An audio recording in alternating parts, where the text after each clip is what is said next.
Good afternoon, everybody, and welcome to my world with Nat Relocation Concierge. I'm here with another episode, mais je suis vraiment contente d'avoir Maude Boivin avec moi aujourd'hui. Elle vit une expérience comme nous dans un pays, mais pas en République dominicaine. Maude, bienvenue. Ben, merci, Nat. Je suis contente d'être là. Ben oui, puis on disait justement que ça fait 8 ans qu'on se connaît et c'est par rapport à un ancien travail que tu faisais, tu voulais de l'aide avec tes présentations et c'est comme ça on est venu à travailler ensemble. Et Mhm. là, on se retrouve vraiment dans deux mondes différents. Différent, mais rattaché. Oui, différents, mais rattachés. Puis, Mhm. ça fait quelque temps que je regarde ton cheminement et Mhm. ça m'a parlé beaucoup de devoir déménager ou prendre le gros pas puis de déménager dans un autre pays. Fait conte-nous donc ça. Qu'est-ce Mhm. qui t'a amené à faire ce cheminement-là? Mhm. Mais d'abord, je vous laisse deviner où je suis. J'ai un indice derrière moi. Ah, Frida elle Kahlo. est très belle. Oui. Merci. Donc, je suis présentement au Mexique. Ça va faire depuis septembre que j'ai fait le grand saut, comme tu dis, le grand pas. Une région que je n'avais pas envisagée au départ. Je m'enlignais pour aller à Mexico City et puis finalement, je suis dans une région qui est un peu plus, je pourrais dire, sauvage, beaucoup d'espaces verts, proche de la frontière du Guatemala. Donc, je suis dans les Chiapas, très pas si connu que ça. Et pour faire court, qu'est-ce qui m'a amené à prendre à prendre cette décision-là? Je te dirais que j'ai toujours eu un petit faible pour la culture latine. Depuis que j'ai Oui. 14 ans, que j'ai commencé à m'intéresser à l'espagnol, j'ai pris des cours de danse latine, j'ai eu des copains, bon, latinos, tout ça, travailler en République dominicaine aussi. Puis, je sentais que j'avais jamais fait le grand saut pour une longue période de temps. Tu sais, de vraiment dire que j'habite à un endroit, Parce que que je me t'étais là en fascine Colombie, non? aussi, oui, mais pour un trois Oui, mois. C'était comme des 3 mois, voyages. oui, Moi, j'aime faire des voyages un peu plus longue durée là, pour vraiment m'immerser. Donc, c'est ça, j'avais jamais fait le grand saut pour dire, hey, je vis à un endroit. Depuis, je te dirais, là, depuis fin pandémie, tu sais, j'avais commencé à faire tu sais, à me replonger dans l'espagnol, faire des entrevues, essayer comme oui. animatrice, parce que j'étais animatrice de formation, tu sais, de me connecter avec la population latino à Montréal. Puis, petit à petit, ça s'est comme clarifié pour moi que j'avais envie de créer un projet qui allait être à l'étranger. Donc, j'ai commencé à animer une série qui s'appelle Tourisme dans ma ville. Et puis là, en parlant Oui. dans le fond, l'équipe de production, j'ai dit pourquoi pas. Tu sais, on le fait à Montréal, on parle des quartiers, pourquoi pas aller se tenter le coup à Mexico City. Puis, Oui. c'est comme ça, en fait, que Mexico est arrivé sur la map. Puis qu'après ça, bon, de fil en aiguille, je me suis relocalisée au Chiapas. Mais je te dirais que c'est un peu ça là, qui est derrière le goût d'aller vivre une vie ailleurs, tu sais, au Mexique. Mm-hmm. Puis en ce moment, il y a plusieurs gens, on voit, là, les gens décident, avec la pandémie, je pense que les gens ont réalisé, bon, c'est le temps de faire autre chose, on veut vivre. Nous, c'est vraiment ça, on voulait vivre autre chose. C'était pas à cause de la pandémie, on est venu ici vraiment avant la vague là, qu'on a vu de Canadiens qui sont arrivés dans notre coin sur la rive nord. Mais est-ce que tu aurais, comment expliquer le choix de faire ça? Qu'est-ce qui t'inspire le plus de... Oh, je manque de mots là, parce qu'il y a tellement de choses que je veux te demander. Pas qui t'inspire, mais les gens nous regardent puis ils sont inspirés. Qu'est-ce qu'ils Mm-hmm. doivent faire? Quelle étape qu'ils doivent prendre pour dire, OK, oui, on le fait. Puis, c'est pas nécessairement, puis ce qu'on a dit là avant d'enregistrer, c'est de trouver ton où. Parce que Mm-hmm. nous, notre où ici, toi, ton où, c'est Mm-hmm. au Mexique, mais ton où? Parce que Mm-hmm. tu as choisi d'autres pays. Mhm. Oui, 100%. Mais je te dirais que c'est important de voir un petit peu, d'étudier un peu sa situation, économique, de voir, tu sais, le coût de la vie, Oui. parce que, tu sais, on peut se localiser en Europe, on peut se localiser, mais c'est qu'on doit prendre en considération le taux de change et tout ça. Donc, moi, Oui. qui savais en partant que peut-être j'aurais à faire une transition de travail, puis je pourrais vous en parler tout à l'heure, mais j'ai eu des mois quand même un peu difficiles économiquement. Donc, aller dans un pays pour moi où le taux de change est favorable, puis ou que le coût de la vie est moindre, ou que, c'est pour moi important. Puis de se demander aussi, la grosseur de la ville. Est-ce qu'on a envie d'être dans une grande ville? Est-ce qu'on a envie d'être dans une petite ville? Est-ce qu'on, les services auxquels on a envie d'avoir accès? Est-ce que vous êtes quelqu'un qui aime aller prendre un verre puis être inscrit à plein d'activités? Ou vous avez envie de vous la couler douce puis être plus en bain de nature? Donc, il faut se poser ces questions-là aussi. Puis si vous avez une 100%. Famille, d'autant plus, toi, tu le sais, non, l'école pour ta fille, un peu tous ces éléments-là un petit peu plus les techniques. Activités, les amis, oui, absolument. Non, c'est des très bons points. Puis avec les clients avec qui je travaille, souvent, c'est toujours la même chose. C'est, est-ce que ça va rentrer dans notre budget? Nous, on est sur la rive nord, très touristique. Donc, les prix pour les apparts, les condos, les villas, un petit peu plus cher. J'ai une copine qui demeure à Puerto Plata, à Ville, et elle capotait la semaine passée quand je lui ai expliqué le coût qu'on paye ici pour un 3 chambres, une villa avec 3 chambres. Elle dit, Nathalie, ici, tu pourrais avoir une grosse maison pour le même prix. J'ai dit, oui, mais je ne veux pas vivre en ville. Elle dit, OK, j'ai compris. J'ai dit, quand je vais à Puerto Plata, j'aime voir, j'aime observer, j'aime inspirer la culture que la ville apporte, mais j'ai tellement hâte de quitter parce que c'est pesant, c'est bruyant, puis ça ne nous intéresse pas. Oui, ben moi, tu vois, tu parles de nature, tu parles d'être un petit peu plus éloigné de la ville, puis moi, j'avais ce besoin-là. Je te dirais que depuis, pandémie l'oblige, j'ai vraiment eu un moment où je me suis plus recentrée sur moi, j'étais un peu plus dans ma bulle, puis c'est comme ça, surtout après l'émission de télé, à explorer les quartiers et tout ça, j'étais comme, oh my God, j'ai besoin là, de me déconnecter. Il y avait un peu de ça dans ma volonté de venir au Mexique, c'était de repartir à la base, d'enlever tout le superflu, de revenir à ma nature. Je suis qui, moi? Qu'est-ce que j'ai envie? Puis, vraiment retourner à la base. Puis, j'ai des frissons.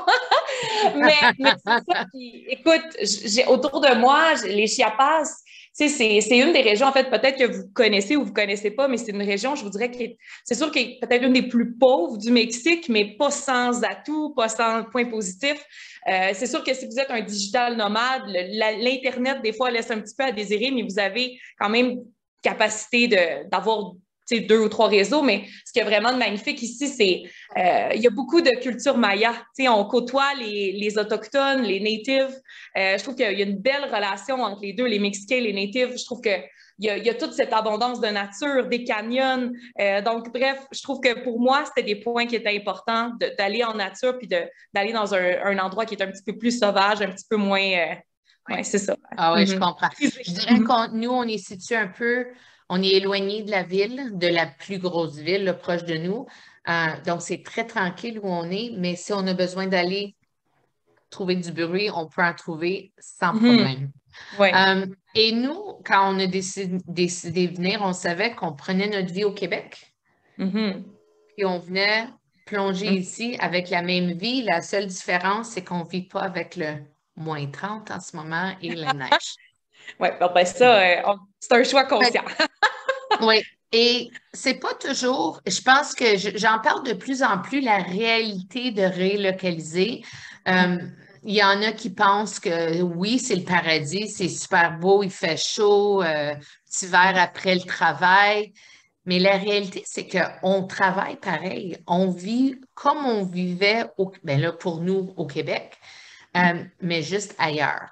Oui, 100%. Puis, tu sais, c'est drôle que tu parles de ça parce que justement, ma mère qui est venue me visiter, puis le contexte de visite est complètement différent. Je travaille du lundi au samedi. Moi, dans le fond, pour faire une histoire courte, quand je suis arrivée, bon, il y a eu le plan primaire qui était de faire une émission de télé. Comme tu le sais, des fois, les choses bougent, puis c'est bien correct. Finalement, la post-production a pris plus de temps, puis je ne fais pas la saison 2 Touriste dans ma ville à Mexico. Donc, il a fallu que je trouve une solution. Puis, la première qui m'est venue, ben, c'est les langues. Tu sais, j'ai cette facilité-là avec les langues. J'ai fait des études en études hispaniques et tout ça. J'ai dit, pourquoi pas offrir le français, tu sais, enseigner le français conversationnel et préparation d'examen officiel. Donc, c'est là-dedans que je me suis dirigée. Puis, ça m'a rendu, en fait, c'est comme une start-up. Hein? Tu commences un projet, tu commences à faire de la publicité, tu te fais connaître, tu peux pas arrêter. Donc, il a vraiment fallu que dans les derniers mois, je mette vraiment, écoute, des cours. Je donnais du 6-7 cours par jour et à ouvrir le samedi. Puis, je suis encore dans cette réalité-là. Mais je te dirais que ce qui rend les choses belles et un petit peu plus douces, c'est le climat d'ici, c'est le cadre enchanteur dans lequel on est, c'est le fait que la vie est un petit peu plus au ralenti. Donc, moi, personnellement, c'est des choses que j'adore et que j'apprécie. Coût de la vie aussi un peu plus bas qui fait qu'on peut peut-être se payer un petit peu plus de luxe. Mais sinon, le travail reste le travail. Tu sais, je travaille 6 jours par semaine, puis tu sais, c'est ça. C'est développer une business. J'avais aucune idée que je savais que mon entreprise changerait en arrivant ici, mais je savais pas c'était quoi. Puis après 3 mois de coaching, on m'a comme dit, Nathalie, tu aides les gens à déménager. Pourquoi est-ce que... Eh, mais ça m'a pris 1 mois à tout gérer ça parce que c'était comme, ben voyons donc, j'ai déjà une business, là, pourquoi je vais ajouter d'autres choses? On doit travailler sur notre ego, sur notre, tu sais, laisser aller des bébés sur lesquels on a Et c'était travaillé. plus facile de déménager, de vendre ma maison, tout pacter, mettre en storage, puis voler ici, que de dire, oh ben, on va commencer d'autres choses. Parce que c'est ça. C'est 7 jours semaine. Oui. Est-ce que je travaille 8 heures par jour? Non, jamais. Est-ce que je vais travailler le samedi, le dimanche? Oui. Toujours, que ce soit vidéo, Facebook, Instagram, message, courriel, c'est tout le temps, mais comme tu dis, la température, le rythme de la vie fait que c'est pas difficile. J'aime ça. Mon chum travaille aussi. Il est en train d'écrire son 10e livre avec un partenaire en ce moment. Fait que, tu sais, c'est des choses qui viennent, c'est facile. C'est juste facile. C'est ça, Moi, nous, on trouve que ça rend juste la vie plus facile. Oui, exact. On ralentit de rythme. On passe, moi, je le vois comme un vélo. On change de gear. Oui, oui. Hey, C'est un parfait exemple. Et est-ce que tu penses que tu l'aurais fait, ben, tu as déjà voyagé toute seule, mais là, tu l'as fait avec un copain. Est-ce que tu l'aurais fait toute seule pareil? J'ai l'impression que oui, mais moi, quand j'ai un projet dans la tête, c'est comme, tu sais, des choses qu'on sait, on dirait, dans notre histoire ou dans notre vie qu'on veut vivre, que si on les fait pas, on va les regretter. Ben moi, ça faisait partie de ça, d'aller vivre en Amérique latine. J'avais toujours resté sur ma faim, donc j'étais comme, faut que je le fasse. Puis je te dirais que oui, en fait, d'avoir le copain, ça m'a probablement sécurisé. Tu sais, c'est un gars aussi avec plein d'ambition, puis que, tu sais, un nomade digital qui avait une passion, puis aussi une rigueur. Fait que je me sentais comme épaulée là-dedans. Puis le fait aussi, tu sais, je te cacherai pas que dans l'expérience totale, j'aurais peut-être pas été au Chiapas, j'aurais été peut-être à Mexico, ça aurait été complètement différent. Sans son appui, j'aurais peut-être pas fait les cours de français, je sais pas, mais ça a été vraiment un plus. Et je veux rajouter aussi l'expérience en famille. Parce que moi, s'il y a quelque chose que je trouve magnifique de vivre au Mexique, c'est vraiment les gens. Les gens sont incroyables, les gens sont heureux, les gens sont heureux, en fait, ils sont vivants, ils ont une belle façon de vivre la vie, même si des fois, il leur tombe des choses ou je trouve qu'ils sont résilients. Puis la famille d'Esteban, écoute, dès que je suis arrivée, ils m'ont accueilli, puis chaque week-end, on les voit. Ça a été une adaptation, mais je trouve tellement que ça rend mon séjour ici encore plus meaningful parce que je sens que je fais partie vraiment de la place, de la culture. Ça, c'est le fun. Ça, c'est le fun. Ça a vraiment J'avoue, ici aussi, le peuple ici est très amical, très serviable. N'importe quand tu as besoin de quelque chose, quelqu'un va arrêter, t'aider. Ça fait toute la différence. On ne vit pas dans un pays du tiers-monde, c'est vraiment un pays en développement. Donc, si tu vois que les gens veulent travailler, j'ai commencé un réseau de networking ici et j'ai rencontré un homme formidable, un local là, qui vient à toutes les 2 semaines qu'on se rencontre. Puis, n'importe quand, Nathalie, tu vois, il est actif, il veut aider les gens. Et moi, mon but là-dedans, c'est de ramener les gens, les expats là, qu'on nous appelle, et les gens le local en business pour qu'on puisse se connaître puis s'entraider. Parce qu'on a toutes des idées, on a toutes des choses à partager. Et je veux ça. Puis c'est pas égoïste pour moi, ça fait partie de moi. Là, j'ai toujours été comme ça, de vouloir aider les gens. Donc, Mhm. on continue à grandir ça.